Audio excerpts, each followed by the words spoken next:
Welcome to this week's edition of This Week In Perfect Team. I am your host, DRC, and we are starting this stream for the first time with a hype train. We've never done this before. Look at this. Mac, wait till next year. MW46, you guys are awesome. Thanks for all the love, guys. That is so cool. And wait till next year. Free Day Brown keeping it going. All right, anyway, so what do we do here? We are the show that provides instant community feedback on all new content releases. So the way it works is Chris drops cards, and then we talk about them. Chris drops cards, we tell you which ones you want. Chris drops cards, and we tell you which ones you might want to stay away from. I'm just kidding. They're all great. Thank you guys for joining me tonight. Tonight we're breaking down the 13 Team of the Year cards. And joining me, as always, to help break it all down is none other than the keeper of the sheet, your Kidneys. How you doing tonight, Kidneys? I'm doing okay. I just got called a neckbeard in the chat by Dave, so doing a little less okay. But I'm happy to be here. I'm excited. We got a big content drop tonight, so let's get into it. Well, a spade can be called a spade. All right, so if this is your first time joining us, please do follow. Please do click the notification bell so that when we do go live in the future, you are aware of it. We do have a wonderful show set up for you guys tonight. So what are we doing? We are running through the 13 Team of the Year cards. We are going to do OK Boomer, OK Zoomer, and I'm still hunting that first victory, and I think tonight is the night. And then lastly, we are going to do some Park Factors 101. Maybe you've never changed your home park. Maybe you've never done it in a way that actually benefits your roster. So what we're going to do is some very basic conversation around what park factors are, the impacts they have on the performance of your team, and some players that might fit uniquely well in some of those parks. So make sure you stick around for that. All right, let's jump right in. So we've got a level 5 hype train rockin'. Oh, wait, before we jump in, quick program schedule reminder. So Thursdays, we do this show right after Chris. Whenever he's done, we go on. Sundays, I broadcast the Perfect League World Series. It's a ton of fun. You get to see who wins the highest league in the land. And I will do this until I'm relegated. And as you can see by my year-to-date record, 45-53, not looking so hot. So we're going to need to catch some fire before the year's over, or else my ability to broadcast on Sundays is going bye-bye. All right, Tuesdays, we do a different kind of show. It's called Reading Between the Lineups. And the spirit of that show is to really get to the person behind the Discord persona. So we've talked to Walnut, we've talked to MacJax, we've talked to Quanta Condor. Just last week, we had Chris Jardine. And next Tuesday, we're going to have Simple Hunter. It's a fun format and a lot of fun to watch that interview with you guys. All right, let's jump in. First card, JT Realmuto. Now, the thing that sticks out most to me with JT Realmuto is that we were waiting on him to become perfect all year long. Well, he is perfect now, and this card will stay perfect. However, this is a bit of a bird profile. And if you weren't with us last week, we denoted that profiles that are heaviest on power and that cascade down from there kind of look like a middle finger. And Realmuto is classic bird material here. Now, you do get really good catcher ability. 96 on the ability, 116 on the arm. But if you look at the bat similarity score table, and just real quick for any new viewers, we'll walk through what it is you're looking here. What this is a programmatic analysis of who JT Realmuto is closest to. So if we're looking at his number one most similar player from an overall perspective, it's Boog Powell 91. So you would start at Boog Powell 90 or 92. You'd start at that Boog Powell card. You would give him one contact. You would take 8I from him, and you would take away one avoid Ks, and then that would be JT Realmuto. So that's how this works. And then this column here that's in light blue, this is OPS at the very highest level in Perfect League. And if you see a completely empty column here, that means that none of his most similar players are used in the Perfect League. So enough out of me. Kidneys, let's bring you in here. What do you see and what do you like about JT Realmuto? What I like is the crazy catcher ability and the crazy arm. What I don't like is really low avoid K, not a lot of contact, and a very high power rating means he's going to have a lowered BAPIP with not a lot of contact to go with it, means it's going to be really low. So when we're looking at his comps, he's comping against a lot of low diamonds, some golds. He's really just not going to hit the ball very well. So when you're looking at catchers, if you want to really defend the catcher, there's not a lot of reason to run him over the similar competition as in like an Ivan Rodriguez or an S.E. Bench or some of the other really high defensive catchers. Yeah, and I think that's the sticking point there. This is a niche position here. Your VL catcher. So for him to be relevant, he's got to be competitive there. And I don't see enough in this profile to knock off Ivan Rodriguez for someone wanting to go heavy on defense. And I don't see enough in this profile to knock off Roy Campanella if someone wants to skew a little bit more to the glove. Moving on, we've got Freddie Freeman. Excellent real-life player and pretty darn good card you see here.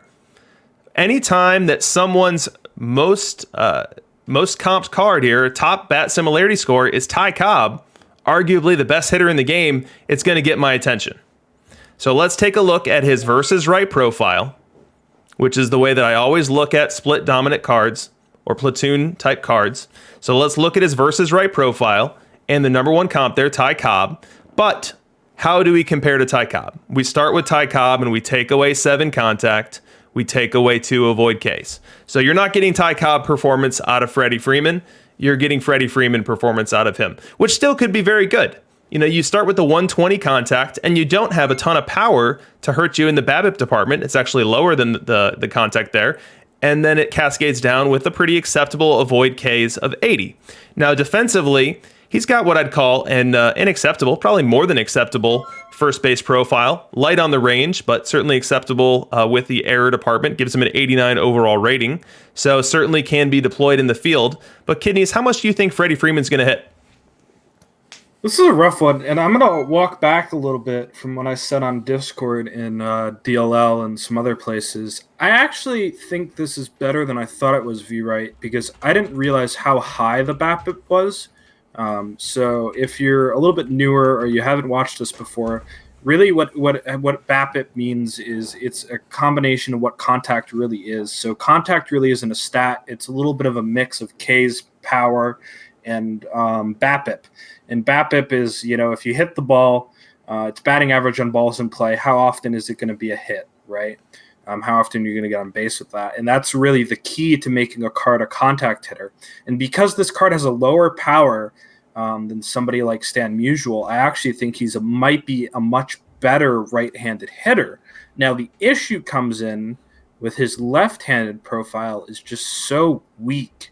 I don't know if this card can even play in a platoon because of it in Perfect League. So the question is, can you make up for the weakness on this card with its strength, right? Yeah, it is. And let's talk to who occupies that meta. And you can drop the meta emote in the chat. But who occupies the meta position of first baseman versus right-hand pitching? And it's Roger Connor. And Roger Connor has a profile that has produced for a very, very long time. No one can knock him off that position. And part of the reason that he's so hard to dislodge there is that he does pretty darn good versus left as well.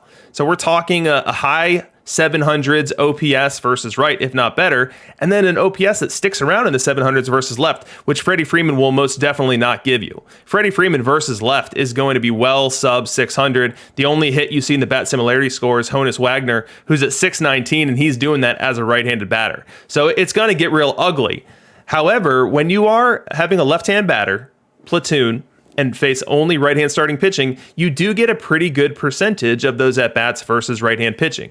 So I definitely think it's deployable. I don't think that if I had this card, I am dislodging Roger Connor quite yet until the data pushed me to that decision. Right. Yeah, I agree. The thing is, do you ever run both of them maybe and put Cobb in left? I don't know. He's interesting. I think he falls into place. He's certainly good in diamond. Maybe I don't know. Connor is a card that's like really come back into popularity. I know his price has gone up 50K in the past week, back up to 170,000 from like 111,000. So I don't know. Maybe there's a world where this card becomes cheaper than Connor way down the road. I don't know.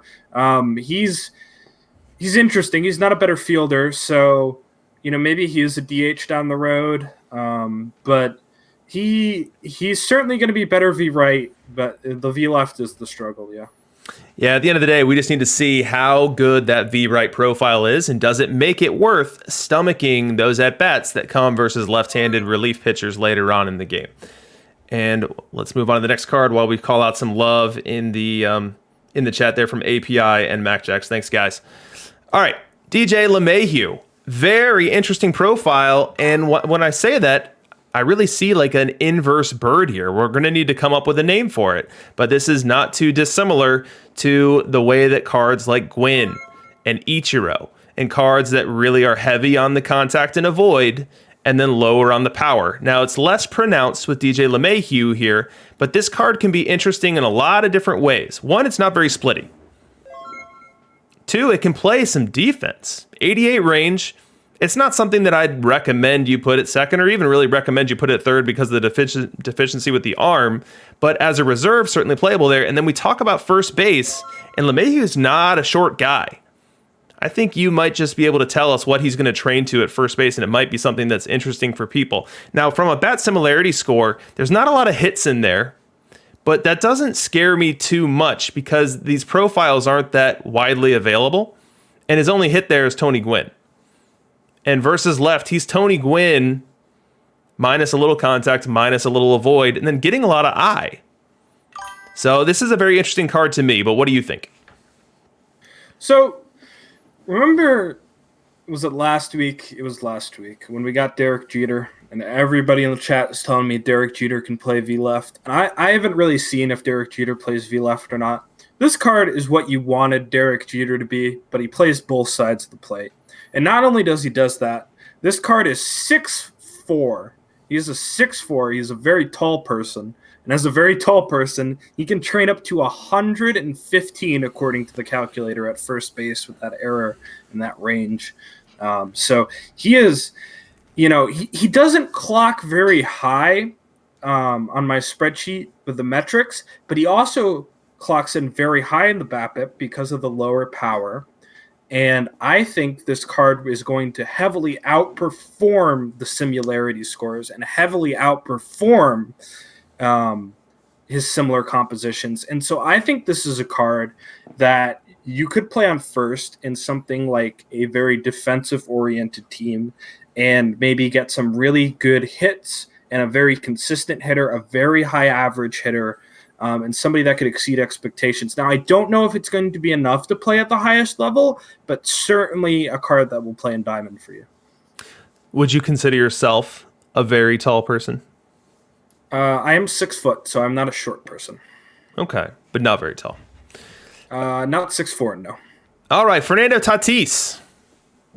So Tatis is one of my favorite players in real life, but I don't have a ton to love about this card. Everything kind of feels like it's a little light in terms of being able to use it in perfect league or being able to use it at the highest level. The contact is sub 100. The avoid Ks is a near toxic in the 50s for both sides. And then the defense, you're not going to make up any ground there. You're going to be substandard at all three skill positions on the infield, and the bat's not going to be there to play first base. Yeah, pretty much. He has like a little bit sub-average defense at third base for what we see at the highest level, and he just has no avoid K. It's really, really low, so it doesn't really matter what the rest of his profile is unless it was absolutely absurd, and it's not. He doesn't even have 100 contact on either side, so he's just not really going to hit the ball, and he's not really too great of a fielder either, so Chris kind of spent sub-minute on this card, and, I'm not really too thrilled about saying too much more about him either. Yeah, when Out of the Park gets the chain rating that we know is coming, this one's going to be well over 100, and at that point, I think we can start playing the Tatis card. For sure. Next, we've got Manny Machado. And this card is not too dissimilar to the card we just saw. Maybe a bit more playable at the lower levels due to the versus left-hand profile here. And then he could probably play a stronger third base than Tatis could.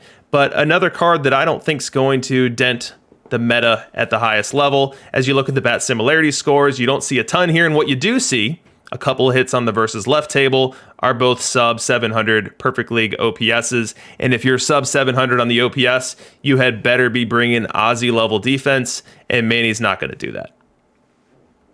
The problem with this card really is just its power is higher than its contact, and its K isn't like either way remarkable. It's not on the lower end, but it's not on the higher end. So you don't either get the consistency and you don't get the high BAPIP. Its BAPIP is actually very, very low at 50.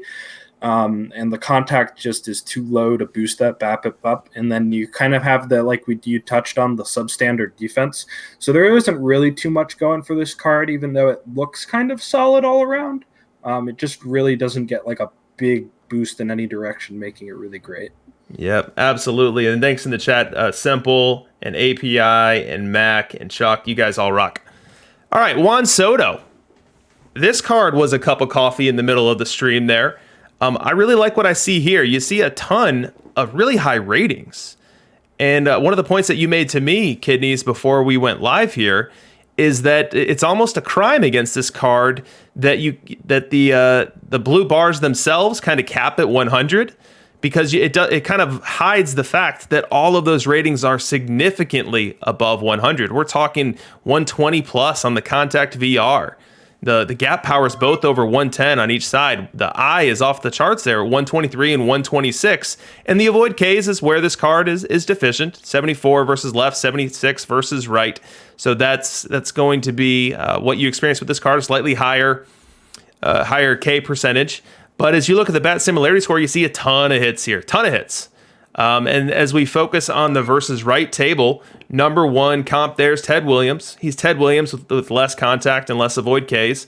He's also could be compared to a Babe Ruth that has a ton less power, which, according to what you've been telling us every week, Kidneys, could end up being a good thing. Ruth, less power with more contact. What do you think?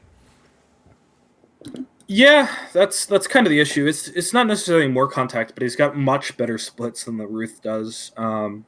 And the way less power just gives him a better BAPIP, and his BAPIP clocks in at 80, which I think makes this card playable. I was having a discussion with API before the show, and he really thinks this card is pretty terrible. And I don't know. I'm a little torn. I first thought it was really good because, like we were saying, other than the avoid K, the lowest number on this card is 113, which is absolutely absurd, right? But then the K's, it's a 75, right? So where can we meet that benchmark? Where does the avoid K's do it? And then where is the power, relative to the BAPIP? Is it too high still at 130, or is it good enough? So I think this is something we need a little bit more data on. Also, something API mentioned to me is there's a flaw potentially in the BAPIP formula. So that's something I'm going to look into, he's going to look into, and we might try and update that in terms to high power. So if that's potentially the case, it could fix a lot of models, like wrongly evaluating cards like Williams, Ruth, and Soto. Mm-hmm. So it kind of changed my opinion last second on where this card stands, because I know I talked with you at first and said this card is really good, but I still think in like a lefty boosted park, because of the high BAPIP on this card, it's going to be very powerful. So I think if you're a guy who likes playing in a lefty park or lefty cheese, this is your DH, and then you push Ty Cobb to left field. But I'm not as confident on as I was before.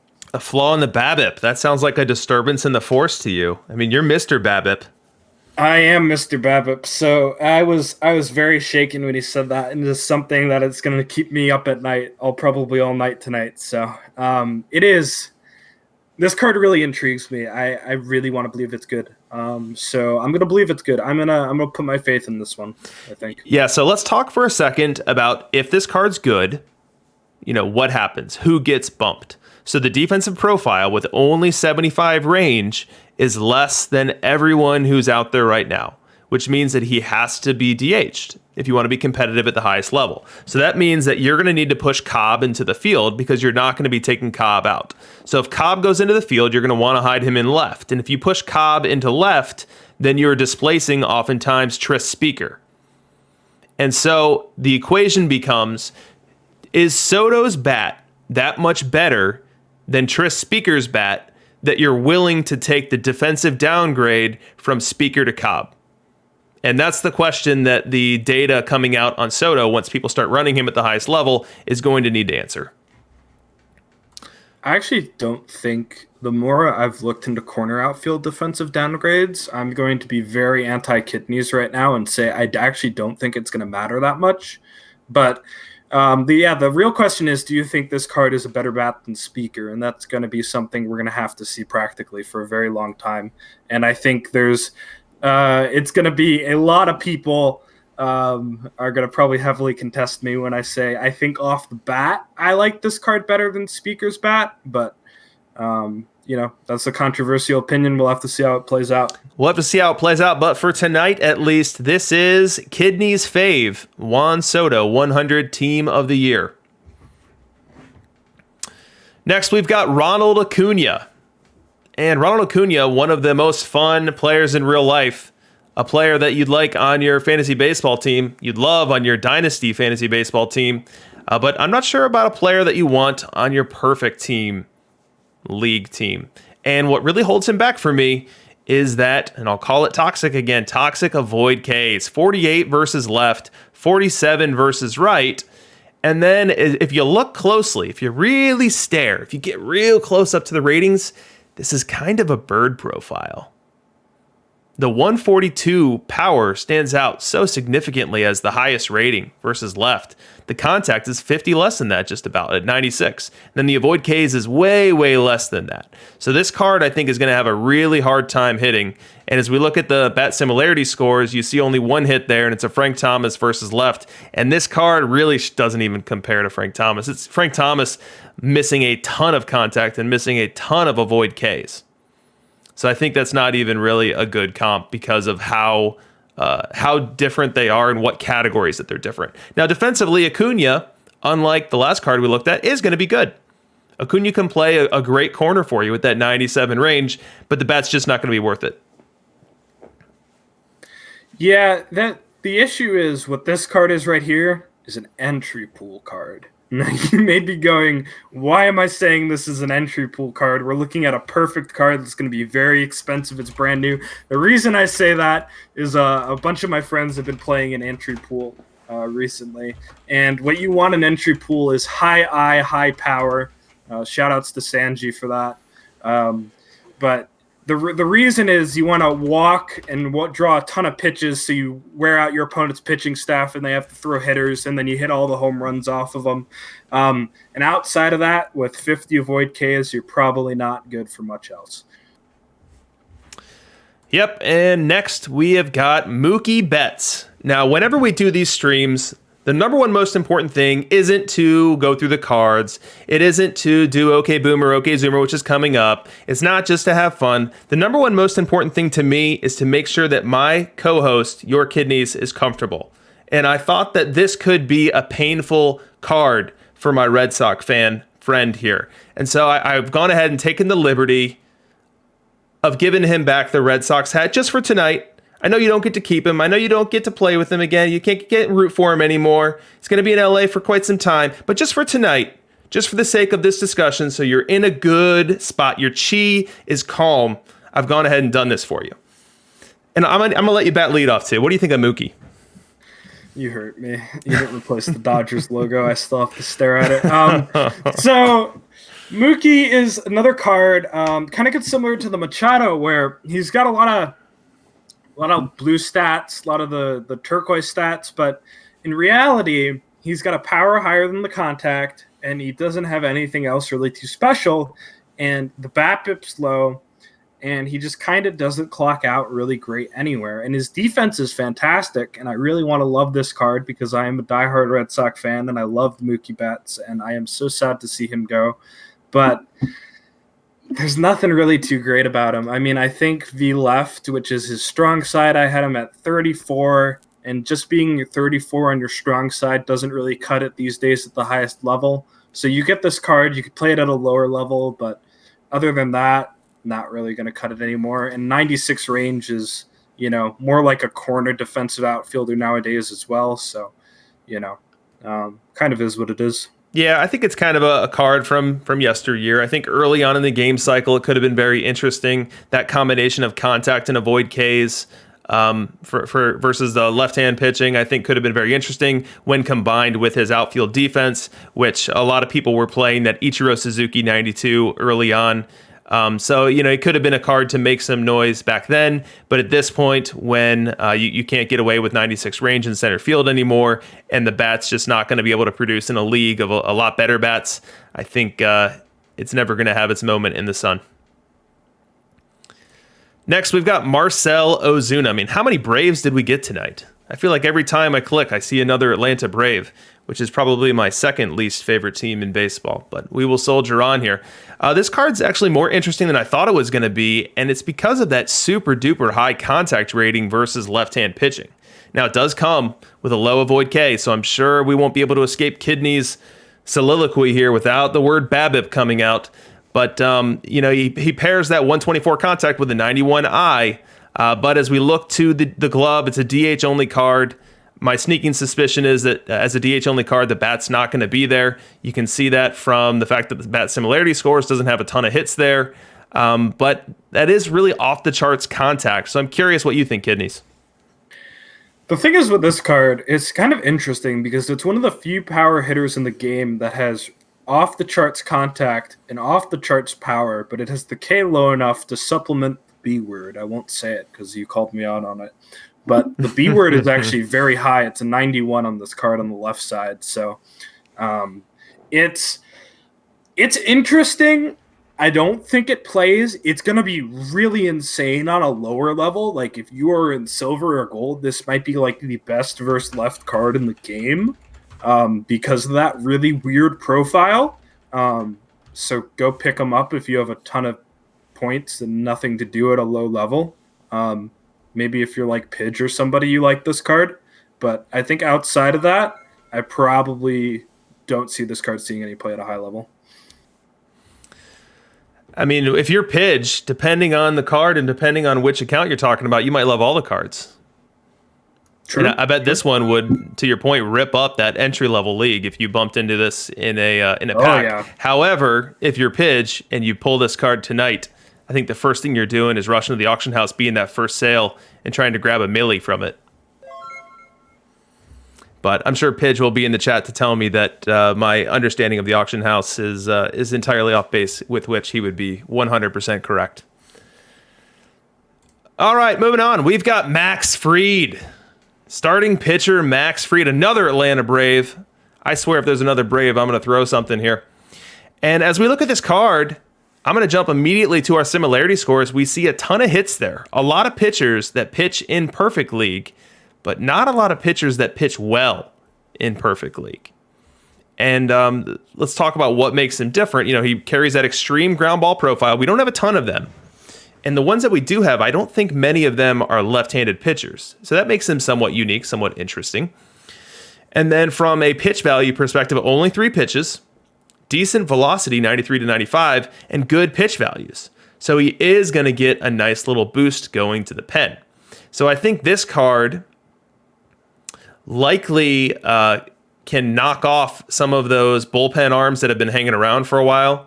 Maybe your Ron Guidry, although he's got even less control versus left than Guidry, so maybe I'm going to eat my words there. But like your Eddie Plank, your Randy Johnson. But I can't say that my opinion is fully formed on this card yet about where it fits. The thing about this card is he's left-handed, and he's a very nice-looking left-handed starter. He's almost reverse split, right? He's pretty neutral in the splits overall, and he's only got 3 pitches. The issue is the stamina, and I never thought I would see stamina prevent a card from being a starter, because I think if the stamina is like 80, you see him like just coming out to start as on a lefty team, and he just kills you because it's a really solid card overall and probably one of the best left-handed options. I think as an extreme ground ball, it just adds more utility to him. But I'm really interested to see the stuff boost on this card, bearing it only has 3 really good pitches. And with the stamina, I mean, maybe this card is an absolute monster out of the pen. We're still kind of working through the mess that is pseudoing right now, but I think people have kind of stabilized that it's still pretty good. And this card is going to be an absolute monster of a weapon for that. Yeah, it isn't very splitty. It's not very very dominant against the same side, which is where you see it deviate from existing meta cards like Guidry and Plank. I'll say Randy Johnson isn't very splitty. But as you look at what he's going to do against the first batter he's called upon from the pen, you're going to look at that versus left-hand batter column there. And it's only before stuff boost 125, 87, 93. Whereas Plank is significantly better on the movement there, and I think he's better on the control too. So it could be that Fried, similar to like a Carl Hubble at this point, isn't quite so dominant versus that same side, so you just end up looking elsewhere for that role in your pen. That's fair. I don't know. I think I've leaned more at least recently to having a neutral overall in the pen because I just don't trust the AI enough to come out with the good good matchups enough.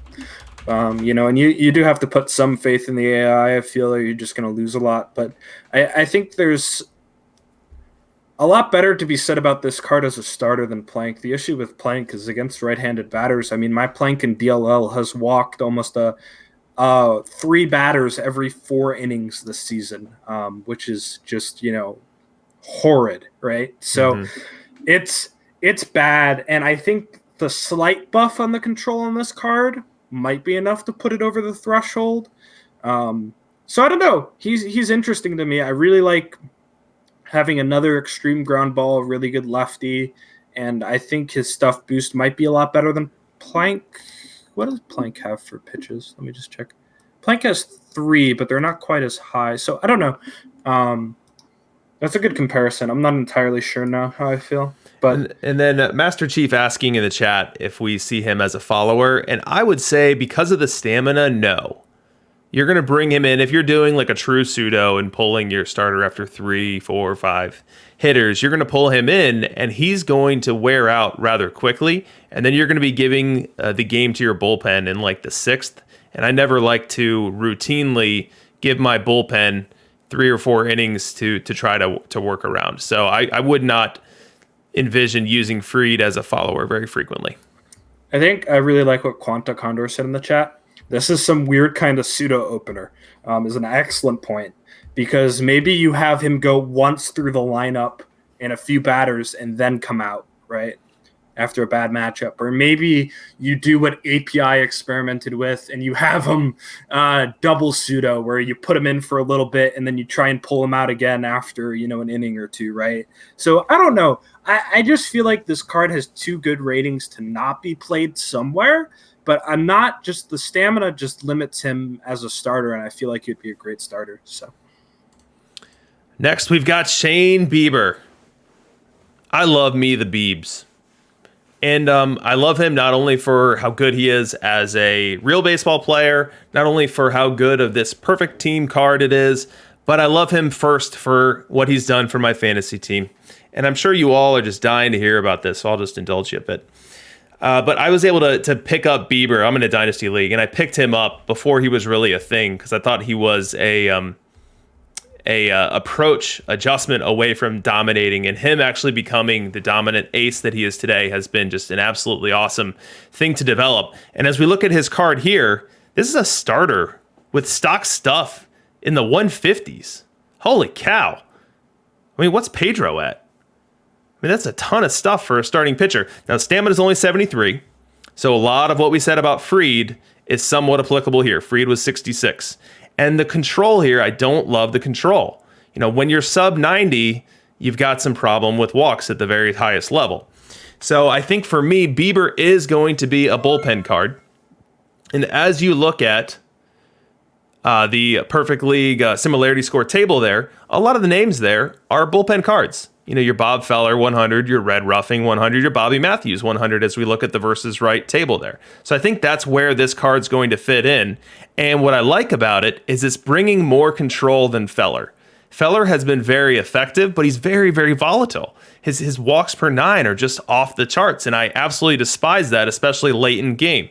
So Bieber's going to be better than that at the cost of some stuff. And as we look to estimate what the stuff boost is going to be, we need to take into account that we've got 5 pitches here. He does have the pitch values to justify a big stuff boost. He's also at 95 to 97 on the velocity, so I think it'll be good. It's not going to be like Walter Johnson good. It's not going to be Bob Feller good. But I think, at least for my personal preference to not have a ton of walks in my bullpen, I really like this card. I'm actually calling it my fave. But what do you think? It's really good. First impression of this card, I didn't have it as highly. I think I was just so taken aback by the control on this card. And while 87 isn't anything bad, Shane Bieber's like a legend for his absolute control and dominance of the plate. I was just expecting a little more. But certainly this card is great, and it's going to be an absolute monster out of the pen. It's probably a little bit better version of the Bob Feller, as you can definitely see in the comparison and the similarity scores. Probably, again, doesn't really have like stamina start, nor do you really want probably a card with 87 control starting, but just overall, he's going to be an absolute monster with that high of a stuff, and he'll probably get a pretty significant stuff boost with his pitch set. So overall, a really good card. You'd probably be pretty pleased to have him. He should definitely go for quite a bit. Yep, and calling out Mac Jacks, Walnut, wait till next year, and Chuck in the chat. Thanks for the love, guys. Yeah, this card is really awesome. I'd love to have this card for no reason other than just to get Feller out of my pen. The 6 walks per 9 that you get with Feller on an annual basis just isn't my cup of tea. And whatever that Bieber stuff upgrade gets to, whether it's 170, whether it's 175, it's going to be worth it. Moving on, we've got Devin Williams, another reliever here. Now, a reliever with a bit of stamina, 23. So this is not a 17, and that actually does make a difference, and we can talk about that a bit here. From a stuff perspective, he's very, very high, almost starting like our Shane Bieber here. So he's at 153, 162 on his strong side there. Very good movement with 90 plus, but we've got a control problem. We've got to talk about. There are not many, and maybe I should say there are not any cards that play in Perfect League with a control profile this low. As we look at his similarity scores, you see a ton of cards that people are no longer using, with the one exception being this Eric Gagne card. And as you compare him to Gagne, he's got a little bit more stuff, good bit more movement, and the floor absolutely falls out on the control. But what do you think? Yeah, that's pretty much the issue, is you don't really see anyone play kind of a top-down pitcher anymore where they're all stuff built and they don't have any control, because control is just such the deciding factor. Giving up free runners on base is so important that you just can't afford to do it anymore in the meta, how it's shaped up. So even though he's got 23 stamina, he's a ground ball pitcher, his stuff is through the roof, and his movement's going to prevent home runs. It's just really not acceptable. He's going to walk so many guys. You just can't let people on base. So the rest of this card is great, but the problem is his flaw is probably the most significant flaw you could have in a pitcher. Yeah, and so if you pull him and you want to play him, he's going to dominate your Gold League. He might string together 40 straight saves. He's going to do pretty good in your Diamond League.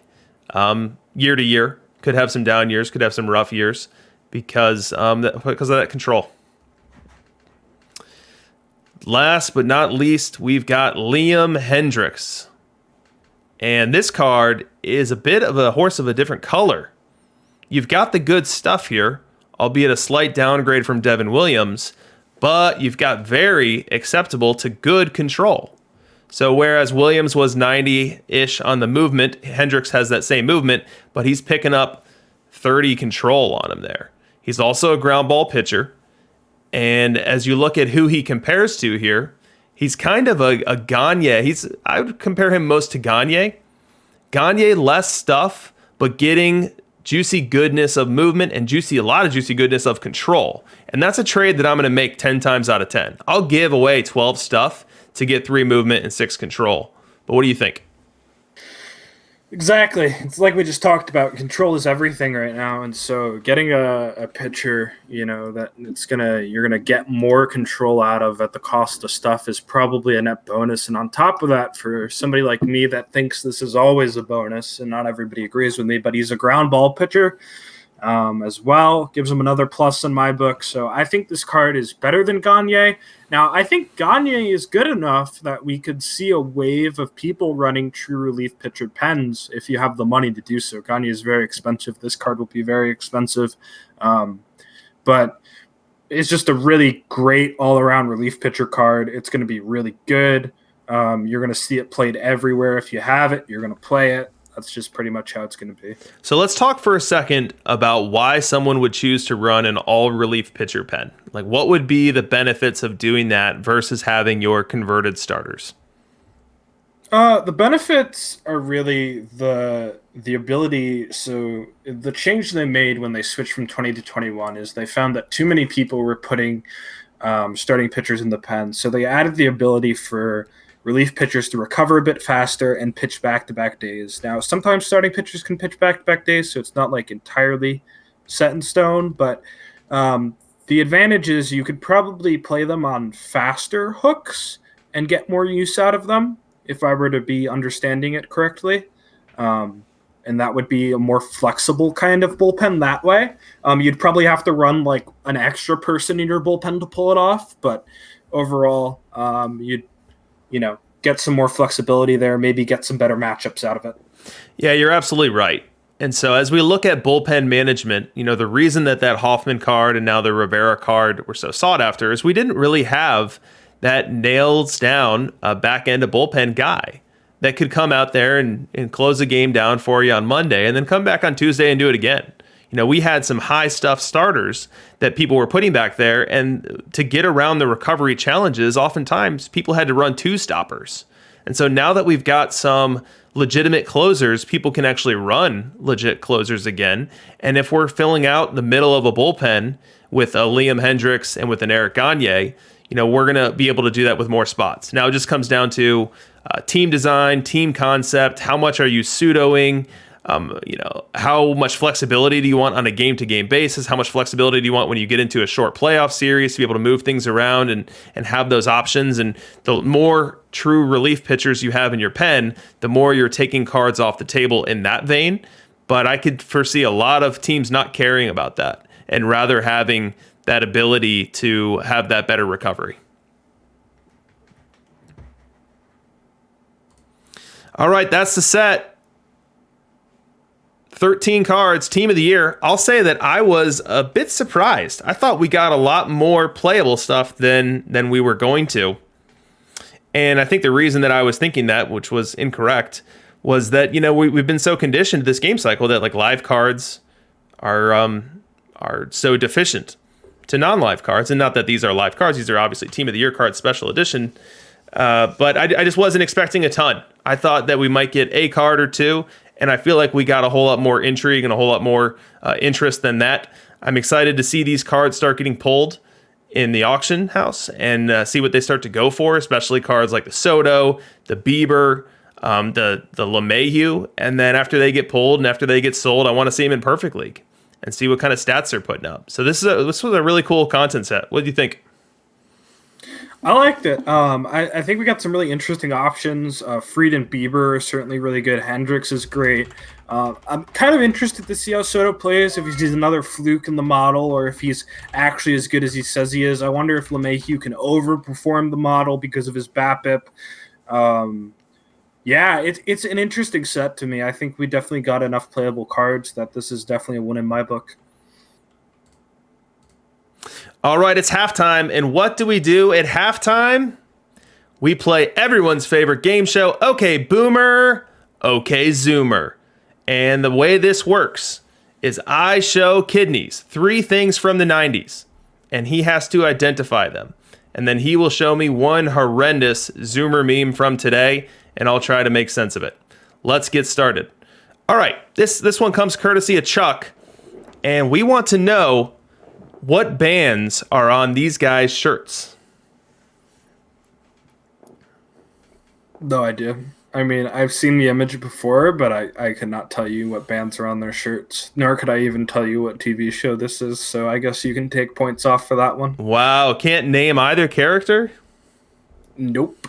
Oh, kidneys, you are showing your age here. This is none other than Beavis and Butthead, and on their shirts are AC/DC, and let's see if someone in the chat, Crash SF Giants already had it. Metallica. So thanks for that submission, Chuck. If you want to get your 90s pop culture images up here for Zoomer in future weeks, DM me. I'm always looking for content. All right, next. This one comes from Mr. Walnut himself, who now has an emote for everyone to enjoy in our chat. So what is this? What on earth could this thing be? Is that Nintendo who made this? The Power Glove? Oh, no. You are 2 for 2 on Walnut submissions. Yeah, Walnut's got to do better, man. Nintendo made this as like a revolutionary gaming device for the NES, right? I mean, it was revolutionary for its time, absolutely. Yeah, and did it do well? I don't remember if it did well or not. I didn't have one. Yeah, but... guys, I couldn't actually see the image before it popped up because I have a delay on. I have like a 10-second delay. So, but yeah. Oh, it actually says Power Glove on the glove. Oh, I didn't even see that either. I know what a Power Glove is. All right, we'll do better for you next week. That's 1 for 2 for the kidneys. And last but not least, we've got a submission from Wait Till Next Year. Who is this guy? And what show in the 90s was he a big part of? I do not know. I do not know this, man. Oh, no. It's none other than Al. Flannel Al. Is this helping you, or do you not know this guy either? I mean, I know Tim Allen. There you go. I am blanking on the name of the show, but I know the show. So their show within the show was called Tool Time. Okay. But what was the name of the actual show? What was the name of the actual show? I can't remember it right now. I've seen the actual show, so I know it. But yeah, I'm blanking on it right now. Home Improvement. Home Improvement. There it is. Yes. Okay. If I would have asked you about his neighbor Wilson, would that have helped? No, I mean I've only seen like very little of the show, but I know like Tim Allen and Home Improvement. Yes. Okay. All right. So we are giving you 1 for 3. That is a rough week for the kidneys. Let's see if I can beat him. So on the other side of this click, we've got a Zoomer meme. Here we go.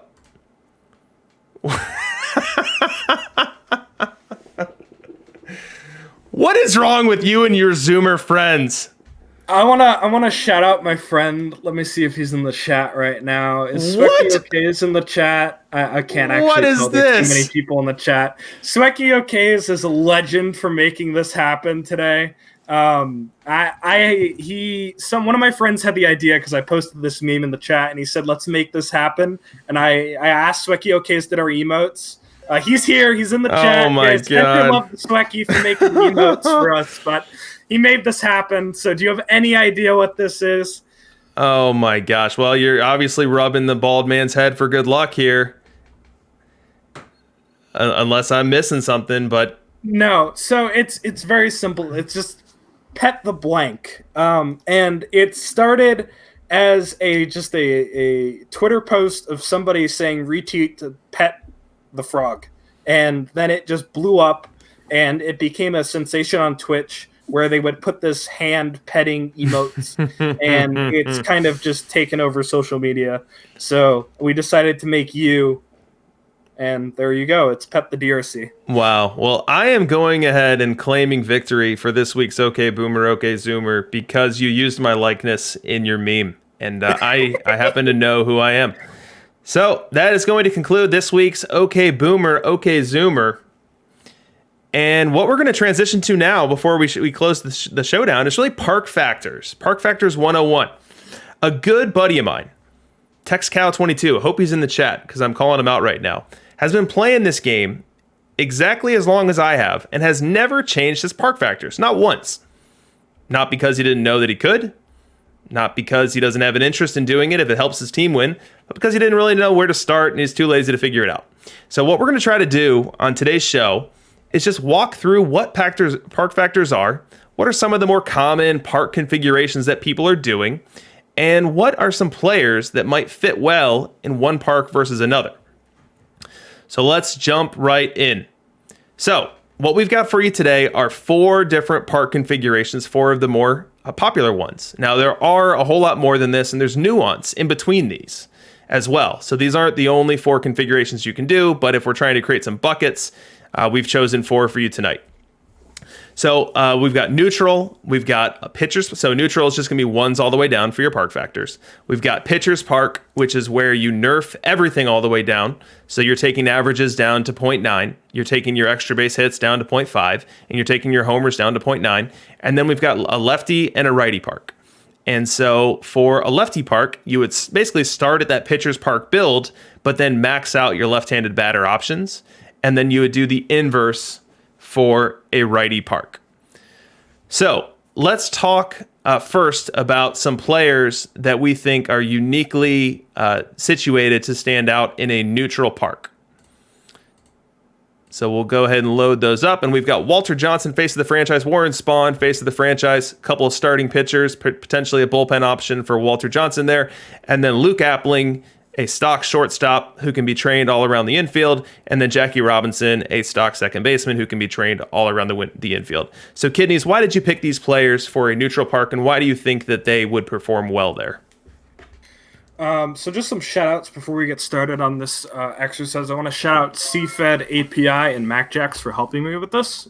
Just have some reference. I'm not the best with ballparks myself, but so really, I'll start with the hitters here. So Appling is just one of those players with even splits, which is really helpful in a neutral park because you want to be able to play both sides of the plate pretty evenly. And the advantage of an even park is that you can punish the split-heavy lineups and you can punish the players who are lefties or righties heavy teams with your neutral down the road parks. You can't be pseudoed, you can't be platooned, right? And things like that. So Appling is one of those players that hits both sides of the ball and has fantastic defense. So you can play him at second, you could play him at short, but you don't see that a lot. You play him at third. He's just a really great overall player. Same thing with Jackie. He really plays third or first nowadays. Some people do play him at second, but overall, great hitter, plays both sides of the ball, and fantastic speed, defense, you name it. And then did you speak to Johnson and Spahn yet?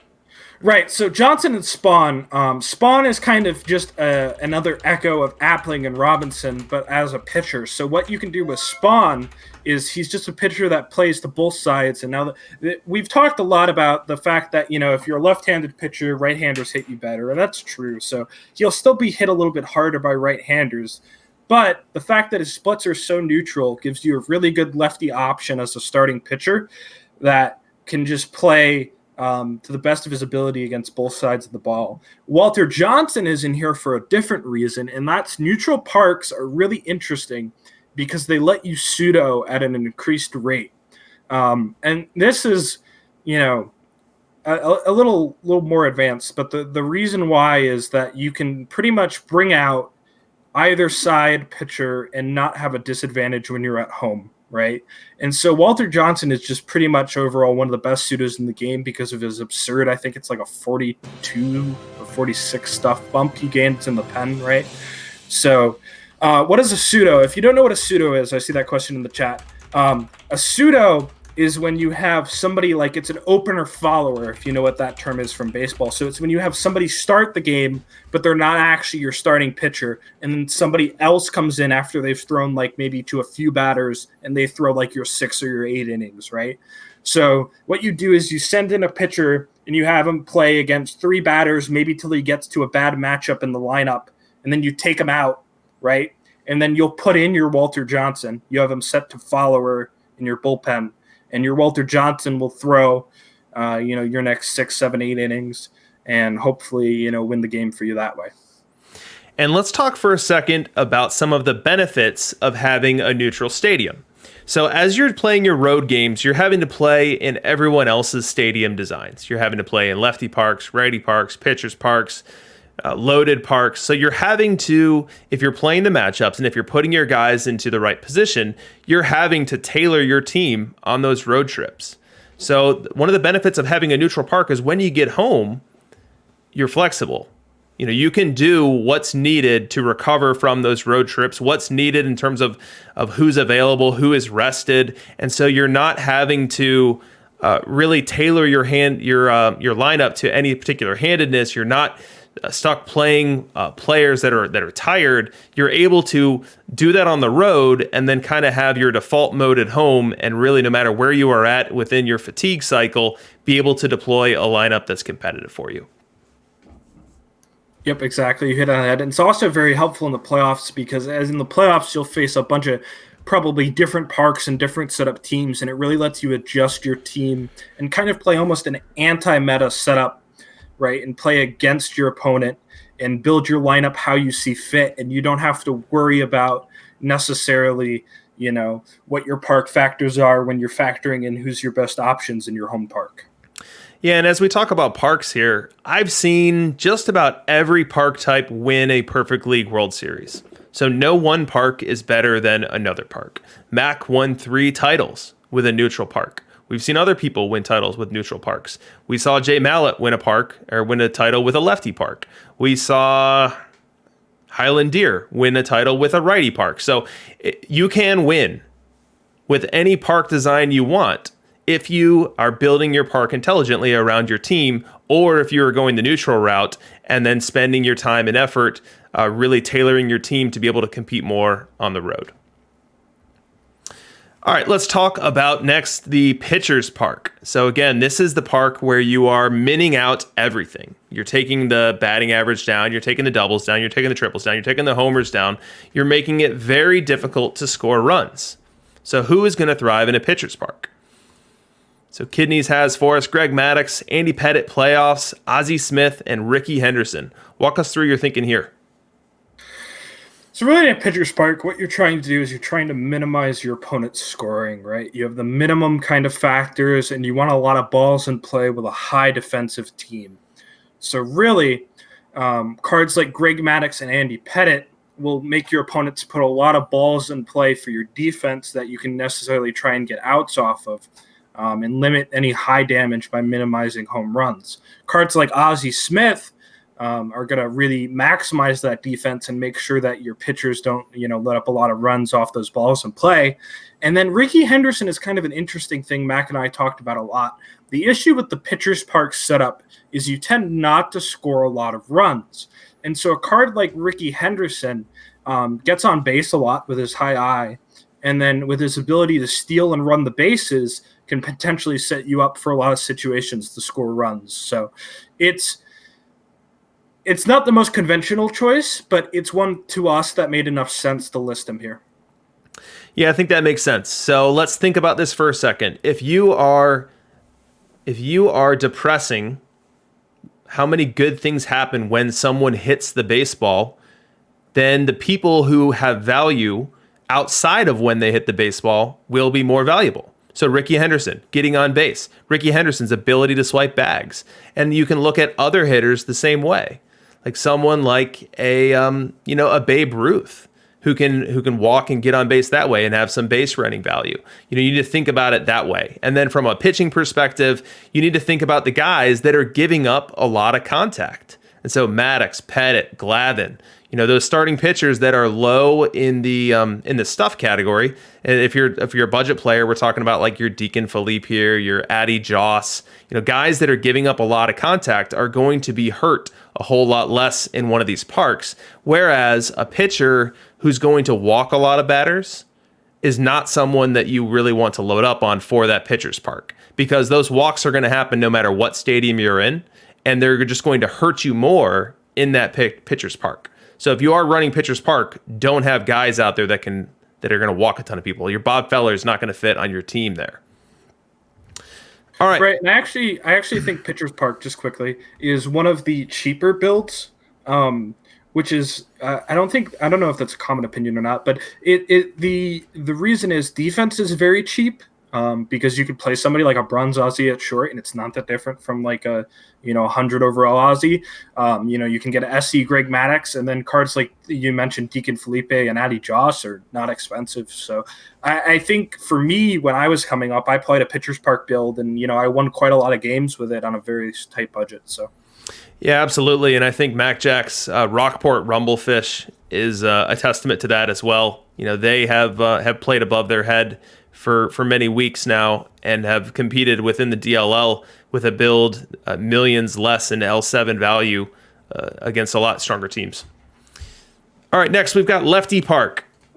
And so for Lefty Park, what are we talking about here? We're talking about basically that pitcher's park, but you take the lefty average, left-handed batter average, and you jack it all the way up, and you take the lefty homers, and you jack that all the way up. Now, you do have optionality when it comes to doubles and triples. I've seen this done multiple different ways. The three most common modes that you see is either minning out the extra bases, having them neutral, or having them maxed out. You can do it any of the three ways. I personally min them out. But Kidneys has for us Tom Glavine 100, David Price face of the franchise, George Brett face of the franchise, and then the brand new Juan Soto Team of the Year card. Walk us through why you chose these. So, also just looking at these lineups, just a note here. We tried to pick cards that are more unique to their park, right? So cards that are more going to thrive and excel in their park. So like, obviously, on pretty much every one of these teams, like you want your Ty Cobb, you want your Pager, right? You want your generic cards, right? But in a lefty park, there's some cards here that you wouldn't necessarily play in another park. Like George Brett, I think, is one of the best bats in the game if you're playing a lefty park. Mine has been doing phenomenal in DLL this year. I know Quanta Condor just shouted him out in the chat, and he's just one of those bats that goes above and beyond versus right-handed pitching, and when you're at home, he's just going to absolutely mash. I think this Juan Soto Team of the Year card is probably, again, controversial, but I think he's got a lot of potential right now, especially when you're going to be boosting his BABIP at home, and he's just going to – I think he's just going to really mash. Maybe I'm wrong on that, but I think he could look something like how Team of the Decade Ted looked way back in the day when he first came out, and he was pretty successful in a lefty park. So I think we could see something like that. David Price, he's a bullpen option for a lot of people, but on a lefty park, he's a top-tier starter. That's why he's on the list. He's just going to be an excellent card for you. And then the Tom Glavine is all the rage right now. You could probably play him in the pitcher's park as well, but just a fantastic card overall, dominating control and absolutely murders lefties, which is why we have Price and Glavine on the list, because when you're in the lefty park, you want to be able to punish your opponent's lefties at home so they don't get the advantages of your park, right? Yeah, and someone in the chat, Erie GM, just says Gwynn face the franchise lefty cheese. And there are certain players that you play in any park no matter what. And Gwynn is one of them. Ty Cobb is one of them. Pedro Martinez is one of them. Rogers Hornsby, to me, is one of them. So for the players that are the best cards in the game, the best hitters in the game, the best pitchers in the game, it is just assumed in this exercise that they're going to be playing no matter what your park configuration is. All right, last and certainly not least, we've got the righty park. I feel like the popularity of the righty park build has gone down some, but who knows? Maybe it's on the upswing again. So what is the righty park? It is the inverse of the lefty park. So you're leaving lefties minned out, and you are juicing your righties. 1.1 average, 1.1 to the home runs. And Kidneys, you have for us 4 players: Cap Anson Special Edition, Joe DiMaggio face the franchise, Tom Seaver face the franchise, and then our nearly brand new Bob Gibson playoff card. Tell us why.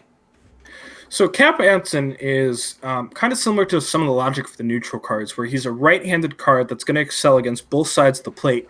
But the advantage about him is he's going to really take the benefit of your park. So in the righty park, you're probably also going to want to play Jackie Robinson and Luke Appling somewhere in your configuration. But Cap Anson is one of those cards that's probably only going to see it play in a righty park right now, just because of how the meta is and how good Roger Connor is. Joe DiMaggio, face of the franchise, is just one of those cards that's kind of fallen off, not because he's terrible, but because of how competitive the outfield meta is. And so in a righty park, when you're boosting him, He just gets good enough, I think, to make it into the meta over the other outfielders.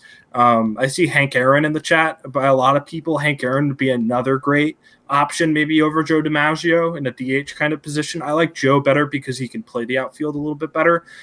We have Tom Seaver faces a franchise, a card that's really great for you if you need like an ace on a budget.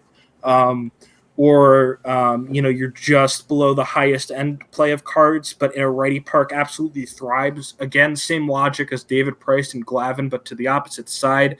If you're in a righty park, you want to stop your opponent's right-handed batters, from hitting. So you want Tom Seaver to pitch against them, and you want Bob Gibson because Bob Gibson absolutely destroys righties.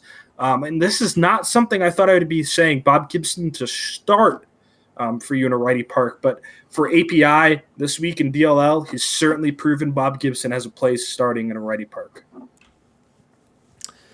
Very good. So that's going to conclude our Park Factors 101. There's many more nuanced questions that we can get into, many more just discussion points that we could get into about how teams build out their park factors and build out their rosters to play and act as a force multiplier for their factors. And we're happy to answer those questions either on Discord or in the chat now before we take off. But if you're not touching your park factors at all and you're just throwing out your team and hoping that they win, you're likely leaving a couple wins on the table per season at least. Take a look at the players you have. Take a look at the division you're in, take a look at the teams around you, and really try to build a strategy around where you're strongest and where visiting teams that are going to come visit you might be weak, where you could take advantage of them within your park. Now, I don't advocate doing a build that's going to just get you absolutely crushed on the road. So I don't want you to build an entirely righty park lineup and then go on the road and get absolutely crushed in neutral parks and pitchers parks and lefty parks. So you definitely want to strike a balance, and you want to be able to win your road games. But what I always target is to win 2 of 3 at home and then win 50-50 on the road. And park factors can be an asset to you in that objective. Some great points I just see quickly. Sorry, I didn't mean to cut you off. But Mac Jax brings up a really good point I want to touch on. Is that park factors normalize, right? So if everybody's running a lefty park in your league, nobody's running a lefty park in your league. And that's kind of something, perfect team is a lot of relativity, right? So really, like, for example, the new Babe Ruth card, it's not really like, he has 170 power versus like 150 power. It's really just he has the highest power, right? And so it's a lot of things like that that are like kind of confusing and kind of different. But when park factors, you really have to read what your league setup is and read what the meta is going to be and try and counter that, right? So really, you don't want to be a follower. You don't want to just follow what everybody else is doing because you're just going to end up the same as them and you're not going to have an advantage. Excellent point, Kidneys. Excellent point. So that is going to do it for us tonight. We went through the new cards. We did OK Boomer, OK Zoomer, and I claimed my first victory. And we just did some Park Factors 101. Perhaps there's going to be a more advanced Park Factors 2101 course to come in a future edition. If you have ideas for us that you'd love to see covered in that last segment that we do, let us know. We've got some ideas already that require some time and preparation, and we'll definitely get to them. But if there are other ideas that you have or something that you'd love to see, let us know, and we'd love to really put anything on that's educational, entertaining maybe. Who knows? But that is going to do it for us tonight. Make sure you join me on Sunday for what could just be my last Perfect League World Series broadcast. We'll have to see on that. I'm going to need a very swift turnaround this week.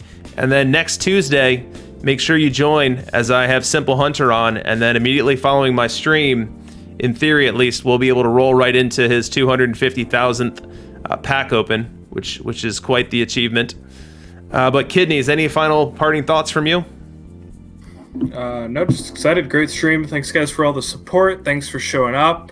We got a great thing going here, and just excited for all the weeks to come. Excited for the content. Excited for that big This Week in Perfect Team 100. Chris keeps pumping up, so let's just keep it coming. Awesome. So if you're new to the stream, make sure you click the follow button. Make sure you click the notifications, and if you want to play with all of our new emotes that we've got flying around the channel, give consideration to subscribing as well. With that said, we'll go ahead and wrap things up, and then we'll see you on Sunday.